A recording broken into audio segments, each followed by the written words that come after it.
বর্ষার এই মরশুমে কম বেশি প্রায় সকলের বাড়িতেই তালের বিভিন্ন পদ রান্না হয়ে থাকে। আজকে আমি আপনাদের তালের 4টে রেসিপি রান্না করে দেখাবো।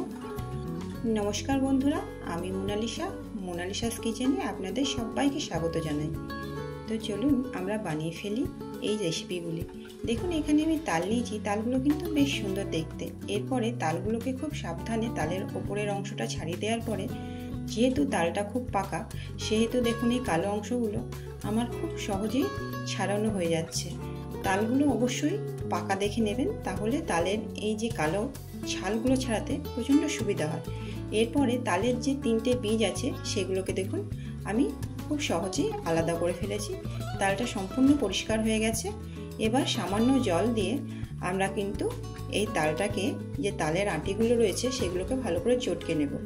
এরপরে দেখুন আমার কাছে একটি গ্রেটার আছে, বড় মুখ গ্রেটার, যে গ্রেটার দিয়ে আমি কিন্তু তালের সমস্ত পাল্পগুলোকে বার করে নেব।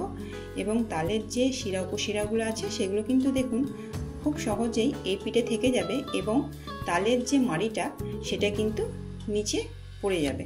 এভাবে দেখুন জল দিয়ে ভালো করে চটকে আপনারা খুব সাবধানে তালের সমস্ত মাড়িগুলোকে বার করে ফেলবেন। দেখুন আমার এই 3টে তালের বীজ থেকে দেখুন কতটা তালের মাড়ি বেরিয়েছে। চলুন এইটাকে আমরা বিভিন্ন পদে ব্যবহার করি। এর জন্য দেখুন আমি প্রথমে একটি নারকেল নিয়েছি। নারকেলটিকে দুখণ্ড করে তার যে জলটি সেটা বার করে নেওয়ার পর দেখুন নারকেলটিকে আমি খুব ভালো করে পুড়ে দিয়েছি। এরপরে একটি স্ট্রেনারের মাধ্যমে আমি 1 বাটি ময়দা ভালো করে ছেনে নেব। তারপরে যত ইম্পিউরিটি থাকে সেটা যেন পরিষ্কার হয়ে যায়, এবং সেই বাটির 8 বাটি সুজি আমি এর মধ্যে দেব। আর দেব ওই পুরানো নারকেল আর গুড় এবং তালের সেই পাল্পগুলি, এবং সেগুলোকে দিয়ে দেখুন আমি ভালো করে মিশিয়ে নেব।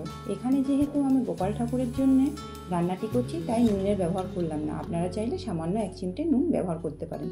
এরপরে দেখুন আমি যে তালমাড়িটা বার করেছিলাম সেটিকে অনেক দিন স্টে করার জন্য আমি সেটাকে ভালো করে একটু চিনি দিয়ে ভালো করে গরম করে জাল দিয়ে নেব, যাতে সেটা প্রায় ফ্রিজে আপনি যদি রাখেন তাহলে 15 থেকে 20 দিন খুব ভালোভাবে আপনি ফ্রিজে স্টোর করে রাখতে পারেন। এরপরে দেখুন আমি সেই তালের যে মাখাটা ছিল সেই মাখাটা দিয়ে বেশ সুন্দর তালের বড়া বেশ লাল লাল করে ভেজে তুলেছি।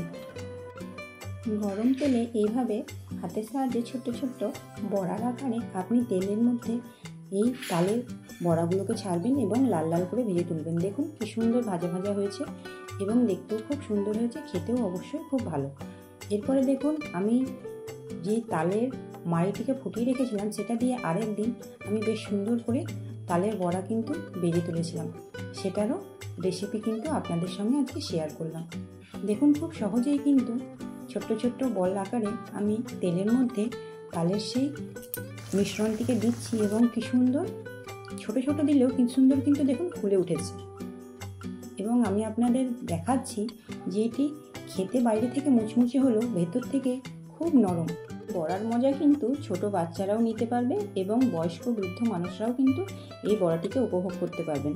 দেখুন বড়াগুলো কি সুন্দর ফুলে ফুলে উঠেছে এবং আমি আপনাদের দেখাচ্ছি যে দেখুন বড়াগুলো সত্যি কি নরম হয়েছে। বাইরে থেকে দেখুন বেশ ক্রাঞ্চি, কিন্তু ভেতর থেকে দেখুন আমি একটি হাতেই আপনাকে ভেঙে দেখাচ্ছি। দেখুন আঙুলের মাধ্যমে ভেঙে দেখালাম, বড়াগুলো কিন্তু খুব নরম হয়েছে, তুলতুলে, বাইরে থেকে ক্রাঞ্চি কিন্তু ভেতর থেকে একেবারে তুলতুলে, খেতে কিন্তু খুব মজাদার। রেসিপিটা একবার অবশ্যই বানিয়ে দেখতে পারেন। চলুন একটি পদ রান্না হয়ে গেছে, এবার এ থেকে আমরা দ্বিতীয় পদটি রান্না করি। দেখুন বেঁচে থাকা সেই মিশ্রণের মধ্যে আমি আরও কিছুটা তালের মাড়ি এর মধ্যে দেখুন অ্যাড করেছি এবং সেটাকে আমি ভালো করে একটি হাতার সাহায্যে খুব ভালো করে মিশিয়ে ফেলছি। এর মধ্যে আমরা কিছুটা পরিমাণ দুধ অ্যাড করব। দুধ অ্যাড করে এই ব্যাটারটাকে আমরা আরও একটু পাতলা করে ফেলব। এই ঘন ব্যাটারটি একটু পাতলা করলে আমাদের যে দ্বিতীয় পদটি রান্না হবে সেটা আপনারা বুঝতে পারবেন। দেখুন এরপরে আমরা বানাবো তালের মালপোয়া।